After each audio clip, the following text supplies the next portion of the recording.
Palantir is not a tech company.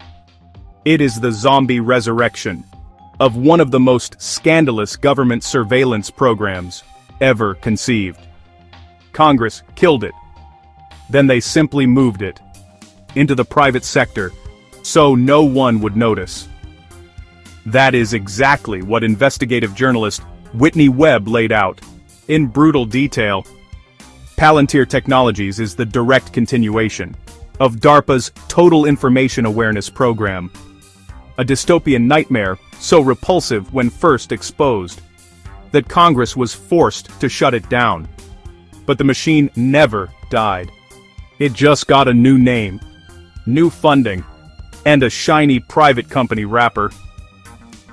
Total Information Awareness was launched in the frantic aftermath of 9/11. DARPA's vision was total. Collect every scrap of data on every human being on Earth. Phone records, emails, bank transactions, medical files, travel history, internet searches, social connections, everything. One massive all-seeing database that would predict crimes, movements, and thoughts before they happened. The program's own logo showed an all-seeing eye on top of a pyramid with the Latin phrase "Scientia est potentia," which means knowledge is power. They weren't even trying to hide what it was. The public backlash was immediate and savage. This was Big Brother on steroids.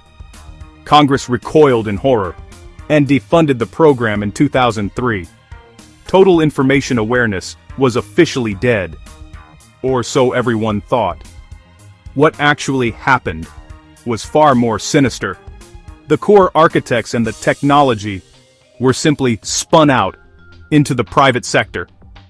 Enter Palantir. Founded in 2003 by Peter Thiel and Alex Karp, with heavy backing from the CIA's In-Q-Tel venture arm, Palantir took the Total Information Awareness blueprint and turned it into a commercial product. Same goal. Same appetite for total data domination. Different logo.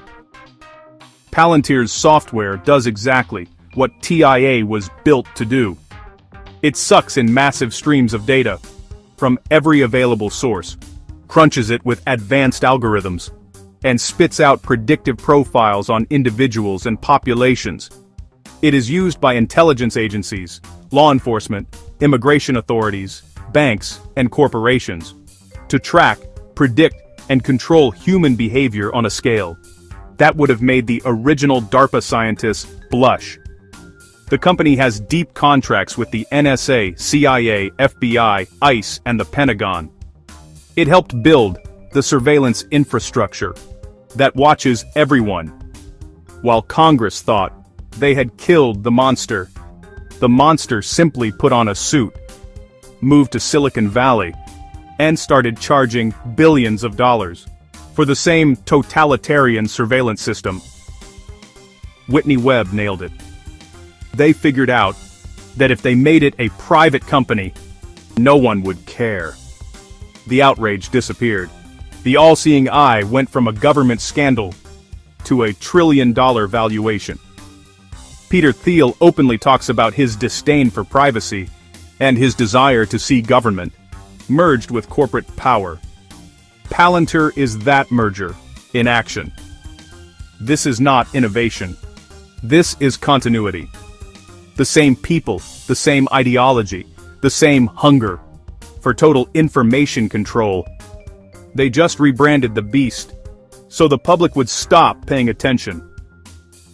Every time you see Palantir in the news, helping governments hunt immigrants, predict protests, or analyze citizen data, remember what it really is. It is Total Information Awareness reborn. A program so vile that Congress shut it down, only for it to rise again under a different name. The surveillance state didn't lose in 2003. It learned how to hide in plain sight. That is the raw, unfiltered truth behind Palantir.